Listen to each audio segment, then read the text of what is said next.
What your reaction is to the arrest of Keefe D? Well, surprise number one, because I didn't think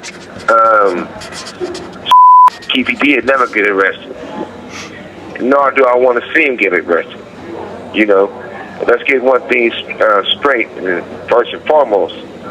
You know, me and Keefe D played on the same Pop Warner football team.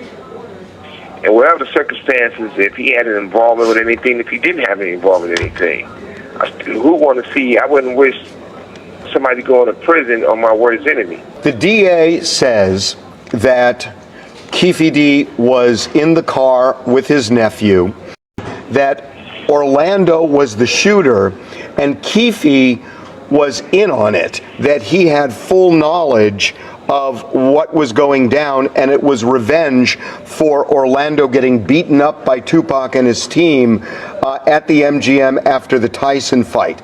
Is that correct? Do they have it right? There was only two people in the car. And Pac not going to tell the story. I ain't going to tell the story, but I tell you this. And I never had nothing bad to say about Orlando because, number one, he wasn't the shooter.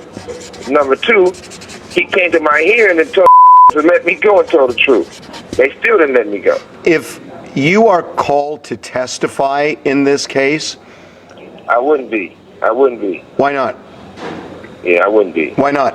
Well, number one, because I'm not going to get on the stand and testify on somebody for what? They seem to be saying that Orlando was the shooter and Keefe was in on it, that he had full knowledge of... No. Then who shot Tupac? It wasn't Anderson, so that's all I got to say about that part. To summarize, you are saying Orlando was not the shooter, although you won't say who the shooter was.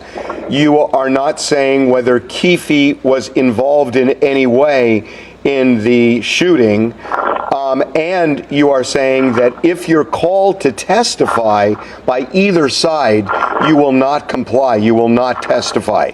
Do I have that right? 1,000%. I wouldn't go, I wouldn't testify, none of that. At the end of the day, free Keefe D.